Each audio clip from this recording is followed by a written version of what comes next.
Hello everyone and welcome to UPSC पे चर्चा विद विशाल।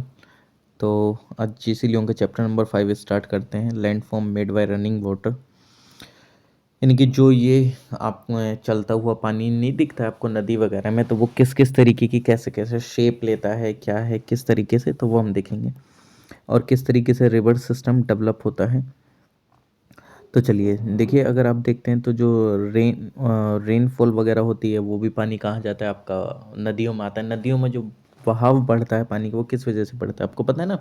समुद्र जो कि सूरज की किरणों से गर्म होता है, वाष्प बनती है, फिर बारिश होती है, फिर वो पानी आता है, और एक ग्लेशियर के टूटने से नदियों में पानी आता है। ठीक है, जैसे गंगा निकलती है, ठीक, यमुना निकलती है, तो ग्लेशियर के टूटने वगैरह से निकलते हैं, लेकिन उसमें जो फ्लो है वो आपके बारिश के पानी की वजह से भी आ जाता है। ओके। और कई बार जो ये इरोजन होता है किसका, आइस वगैरह का जो इरोजन वगैरह होता है उससे भी पानी, जैसे कि मैंने आपको बताया कि उससे भी देखने को मिलता है। और उसके दौरान ही कई बार क्या हो जाता है कि जब वो पानी नदियों के थ्रू जा रहा है तो ऑब्वियसली बात है वो वेदरिंग भी करेगा रॉक्स वगैरह की, है कि नहीं। वेदरिंग इन द सेंस कि अगर कोई उसके बीच में चट्टाने वगैरह रहेंगी, लगातार पानी आता रहेगा पानी आता रहेगा, तो उसकी क्या होता रहेगा, वेदरिंग होती रहेगी, रॉक जो है वो हल्की पड़ती रहेगी। ओके। और कई बार क्या होता है कि जो नदियाँ हैं वो नदियाँ अपना एक प्रवाह कैसे लेके चलती हैं कैसे नहीं, वो मैं आपको बताता हूँ। देखो, कुछ जो नदी होती हैं, एक होती है कॉन्सिक्वेंट स्ट्रीम, एक होती है इनसिक्वेंट।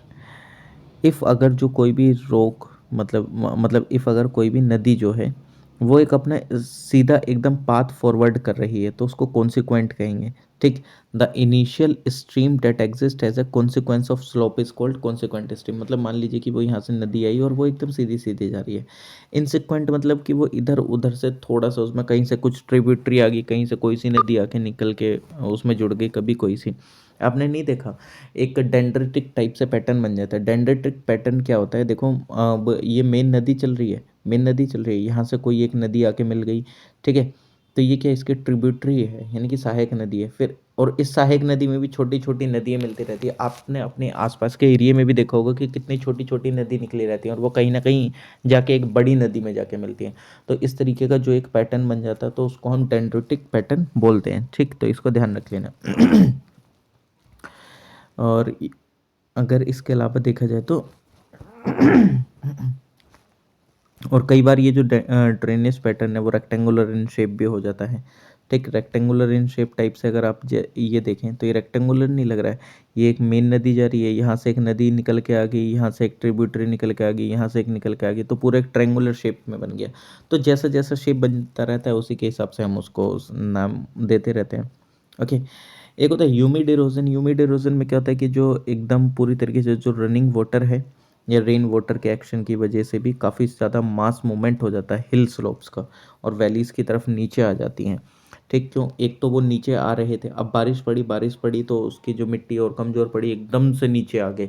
पानी ने क्या करा, एज अ लुब्रिकेंट एक्ट करा, और उसकी जो मिट्टी थी वो थोड़ी सी कमज़ोर पड़ गई और वो पूरे की पूरी तरह पूरा एकदम नीचे आ गया। और प्लस उसमें ग्रेविटी ने भी अपना रोल निभा दिया उसको नीचे करने में। ये तो हमने लास्ट लेक्चर में भी देखे थे। ये जो स्लो मूवमेंट होता है सोइल का स्लोप पे, हिल स्लोप पे, तो उसको सोइल क्रीप बोल देते हैं। और सडन मूवमेंट जो हो जाता है एकदम से तो उसको हम लैंडस्लाइड बोल देते हैं। धीरे धीरे होगा तो सोइल क्रीप, और एकदम से पूरा पहाड़ नीचे गिर जाता है, नहीं तो लैंडस्लाइड टाइप से सिचुएशन हो जाती है टूरिस्ट डेस्टिनेशंस पे।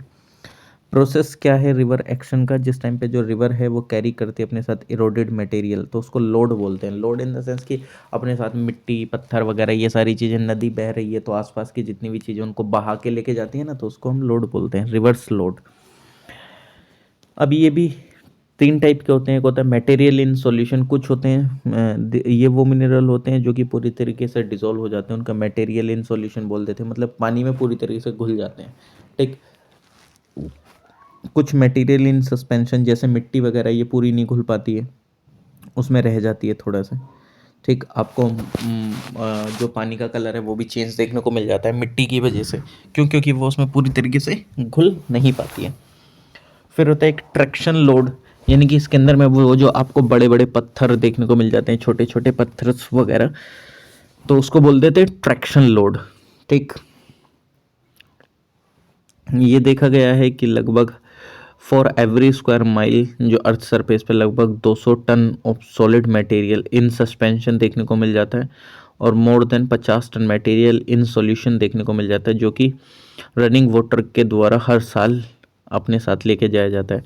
मिसिसिपी रिवर जो कि यूएसए की है, वो रिमूव करती है लगभग more than 2 million turns eroded material को गल्फ ऑफ मैक्सिको में लेके पहुंच जाती है वो।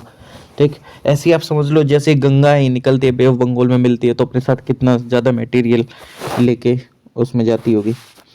कितनी बहुत सारी रिवर है, इरावदी रिवर हो गई। ठीक, अलग अलग रिवर के एग्जाम्पल्स हैं, तो ये तो आप अंदाजा अपने आप लगा भी सकते हैं। ओके, चलिए ठीक है। और जो एबिलिटी है रिवर की कि वो किस हिसाब से अपने साथ मटेरियल लेके जाएगी, कैसे नहीं, तो वो डिपेंड करता है कि उसका वॉल्यूम पे वाटर के कि कितना नदी में पानी है। ऑब्वियसली बात है, नदी के पानी की वेलोसिटी कितनी है, तो ये सारी चीज़ें डिपेंड करती है ना कि वो कितना अपने साथ लोड लेके जा सकती है। अब हुई छोटी मोटी नदी, अब पूरा इतना मटेरियल थोड़ी लेके जाएगी। बड़ी नदी तो बहुत ज़्यादा मटेरियल लेके जाएगी, प्लस उसका फ्लो कैसा है, ज़्यादा फ्लो होगा और तेज़ी के साथ लेके जाएगी। ठीक, सबको बहा के ले जाती है। आपने नहीं देखा वो जो हुआ था उत्तराखंड में, वो जो बादल टाइप से फट गए थे। बादल फटना इन द सेंस कि कंटिन्यूसली बारिश हो रही है, नदी में और पानी फ्लो हो गया, वेलोसिटी बढ़ गई उसकी, और वेलोसिटी बढ़ी तो बहुत तेजी के साथ पानी जो है वो नीचे पहाड़ों से आने लगा और सारी गाड़ी घर रोड सबको तोड़ता फोड़ता आगे लेके गया। ठीक, रिवर इरोजन एंड ट्रांसपोर्टेशन। जो रिवर इरोजन एंड ट्रांसपोर्टेशन है वो साइमल्टेनियसली आपको देखने को मिल जाते हैं। कोरोजन और एब्रोजन, ये एक मैकेनिकल ग्राइंडिंग है रिवर ट्रैक्शन लोड की against the bank and bed of the river. ये जो फ्रेगमेंट्स है are hurled against the side of the river and वो एक रोल करते हैं along the bottom of the river. Corrosion take place करता है दो डिस्टिंक्ट तरीकों में। लेटरल कोर्जन, ये एक साइड वे इरोजन होता है, मतलब साइड से इरोजन करती चली जाती है और वो वी शेप वैली का फॉर्मेशन ले लेते हैं। मतलब वी शेप वैली बन गई है, बीच में से नदी निकल रही है, तो ऑब्वियसली आता है साइडों से नदी रॉक्स वगैरह को हटा रही है। वर्टिकल इरोजन यानी कि एक डाउनवर्ड इरोजन होता है जो कि और गहरा गहरा गहरा करते रहती है नदी को। ठीक है, मतलब और गहरा करके यहाँ से मटेरियल हट गया, यहाँ से मटेरियल और ज़्यादा गहराई में चले गए। कोर्जन ऑफ सोल्यूशन, ये केमिकल और सॉल्वेंट होता है, सॉल्वेंट एक्शन होता है वाटर का, वाटर ऑन सोल्यूबल और पार्टली सोल्यूबल रॉक्स के साथ। ठीक, फॉर एग्जांपल जैसे कैल्शियम कार्बोनेट होता है लाइमस्टोन में, वो इजीली डिसॉल्व एंड रिमूव हो जाता है सॉल्यूशन के अंदर।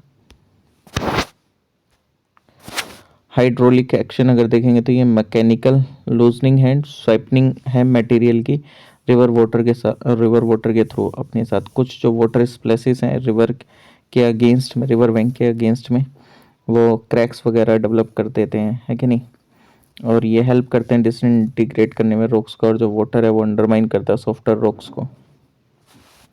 एट्रिशन, ये क्या है, ये वियर एंड टीयर है ट्रांसपोर्टेड मटेरियल के। ठीक, मतलब वो पेबल्स वगैरह लेके जाते हैं छोटे छोटे। ठीक, एंगुलर एजेस उनकी स्मूथ हो जाती हैं, राउंड हो जाते हैं, और वो छोटे छोटे पत्थरों में नुकीले टाइप से हो जाते हैं। कोर्स ऑफ रिवर, तो जो कोर्स ऑफ रिवर है वो डिवाइडेड है 3 डिस्ट्रिक्ट पार्ट में। एक अपर और माउंटेन कोर्स होता है जिसको यूथ बोलते हैं, मिडिल कोर्स होता है जिसको मैच्योर बोलते हैं, लोअर, और प्लेन कोर्स होता है जिसको ओल्ड एज बोलते हैं। अपर और माउंटेन कोर्स जो है ये बिगन होता है सोर्स ऑफ रिवर पे वाटरशेड का, जो कि probably crest of mountain range होती है। ये जो रिवर है वो काफ़ी ज़्यादा स्विफ्ट होती है। ओके, स्टीप स्लोप होता है, प्रीडोमिनेंट एक्शन देखने को मिलता है रिवर का। वर्टिकल कोर्जन, ये जो वैली डेवलप होती है यहाँ पे, इसको हम वी शेप्ड वैली बोलते हैं। डाउन कटिंग देखने को मिल जाती है लेक्स की काफ़ी तेज। ठीक, और गोर्जेस वगैरह फॉर्मेशन हो जाते हैं फिर इसी उससे, जैसे कि इंदस गोर्ज है कश्मीर के अंदर में, और एरिड रीजन में यही अगर देखा जाए तो जहाँ पे लिटिल रेनफॉल आपको देखने को मिलता है तो वहाँ पे वाइडन हो जाती है valley sides, and river cut जो है वो वैली फ्लोर में हो जाते हैं, और वहाँ पे फिर कैनियन की फॉर्मेशन हो जाती है, जैसे ब्राइस कैनियन, उता कैनियन यूएसए के अंदर में। रिवर कैप्चर, इसको हम रिवर पायरेसी या रिवर बीहेडिंग के नाम से जानते हैं। ये डेवलपमेंट होता है किसका डिपेंड इट्स डेवलपमेंट जो है कि वो डिपेंडेंट होता है डिफरेंट रेट पे बेयर कटिंग के, ठीक। और if one side of the divide जो वो ग्रेटर ग्रेडियंट की होती है और वो रिसीव करती है बहुत ज़्यादा प्रेसिपिटेशन दूसरी तरफ से, वो कट बैक हो जाती है बहुत ज़्यादा मोर रैपिडली स्ट्रीम बी में, जैसे कि इसमें ये देखने को मिल रहा है। ये डिवाइड हो गया, ठीक। मतलब जैसे ये है, फिर ये यहाँ पे और ज़्यादा स्टीप में ये कट हो गया, ओके। और एनलार्ज हो जाता है, फिर बेसिन उसका बड़ा हो जाता है।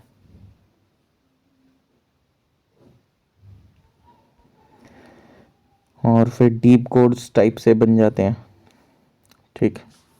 और ये जो पायरेसी और ये जो बैंड है, इसी बैंड को हम एलवोफ कैप्चर के नाम से भी जान लेते हैं, या बी हेडेड, ये जो जस्ट लाइक जैसे ये जो जेड है इसको मिसफिट कह दिया जाता है।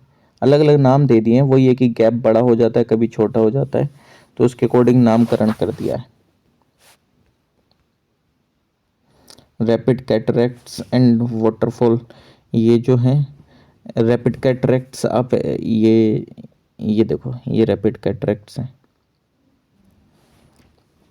ये रिवर कोर्स पे होते हैं और ये बहुत ज़्यादा नंबर में होते हैं माउंटेन में, जहाँ पे ग्रेडियंट का चेंज आपको देखने को मिलता है और अनइक्वल रेजिस्टेंस देखने को मिलता है हार्ड एंड सॉफ्ट रॉक का, ओके।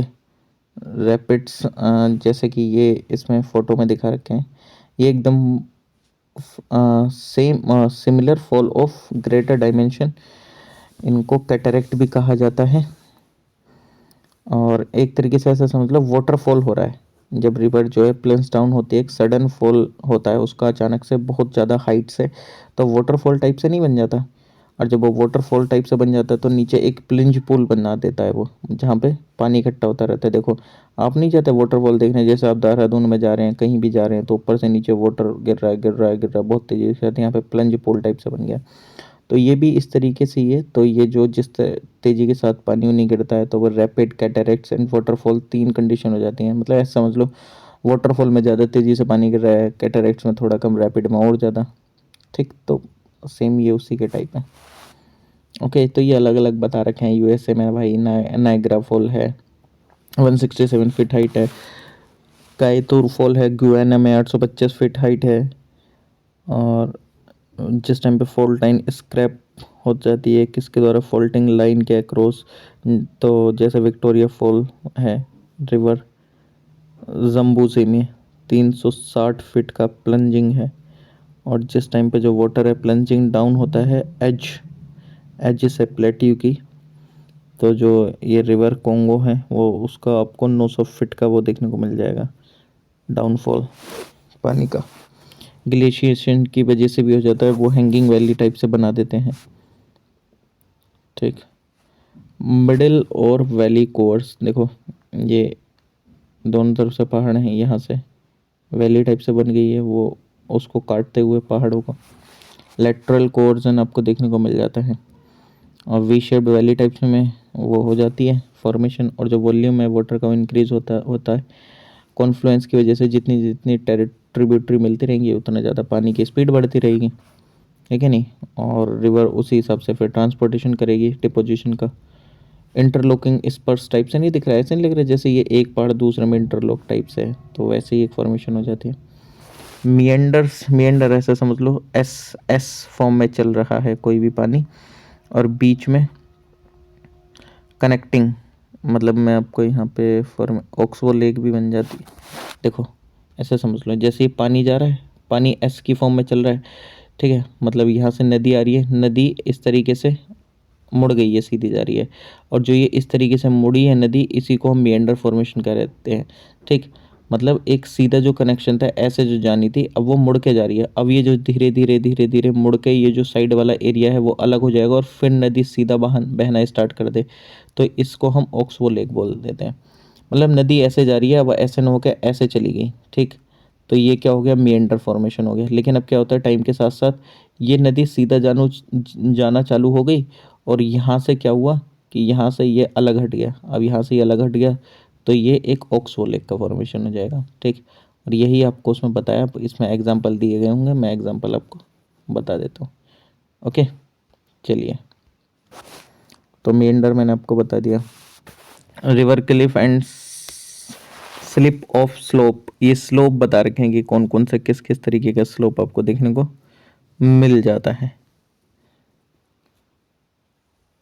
इंटरलॉकिंग इस देखो ये जैसे एंटीक्लाइन सिनक्लाइन फॉर्म में बने जा रहा है ना, तो इस तरीके से आपको फ्लो ऑफ वाटर आपको अलग अलग देखने को मिल जाएगा। जिस टाइम पे यहाँ से यहाँ जा रहा है तो यहाँ कुछ अलग फ्लो है, यहाँ से नीचे जाएगा और तेजी के साथ फ्लो है, यहाँ से ऊपर जाएगा तो और तेजी के साथ फ्लो है। तो डिपोजिशन भी करता है मटेरियल का, ठीक। तो उसी के अकॉर्डिंग इन्होंने नामकरण कर दिया। इंटरलॉकिंग स्पर, जैसे मैंने अभी आपको बताया था, ऐसे लगेगा जैसे जो दो पहाड़ है वो एक साथ मिल रहे हैं और वहाँ से नदी निकल रही है कि नहीं। लोअर और प्लेन कोर्स यानी कि वो लेटरल इरोजन होता है, डिफरेंट डिपोजिशन होता है मटेरियल्स का। और जो वर्क है रिवर का वो मेनली डिपोजिशन का ही है और वो बिल्डअप कर देता है इस तरीके से फ्लड प्लेन टाइप से, ठीक। फ्लड प्लेन टाइप से बन जाते हैं। फ्लड प्लेन अगर आप देखेंगे तो ये रिवर है लोअर कोर्स में, जो कि कैरी करता है लार्ज क्वांटिटी सेडिमेंट। और एनुअल और स्पोडिक फ्लड जो है, ये जो मटेरियल वो स्प्रेड है लो लाइंग एडजेसेंट एरियाज में, और जो लेयर है सेडिमेंट की वो डिपॉजिटेड है ड्यूरिंग ईच फ्लड और ग्रेजुअली बिल्ड करती है एक फर्टाइल फ्लड प्लेन। और जिस टाइम पे जो रिवर है वो फ्लो करती है नॉर्मली अपने बेड में, वो रेज होती है, एक्यूमुलेशन करती है डिपॉजिट्स का, एंड मटेरियल जो है वो ड्रॉप्ड हो जाता है साइड्स में एंड फॉर्म करता है एक रेस्ड बैंक जिसको लीप्स बोलते हैं, ठीक।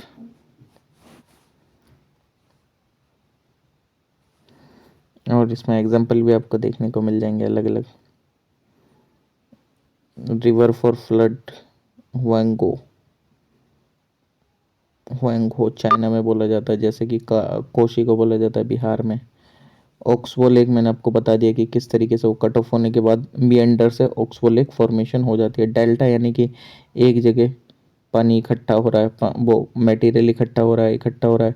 अब इकट्ठा जो हो रहा है वो अलग अलग फॉर्म में हो जाता है और उसकी फॉर्म की वजह से डेल्टा के अलग अलग टाइप्स हैं। डेल्टा डेल्टा क्या होता है, ट्रायंगुलर इन शेप में होता है, ठीक।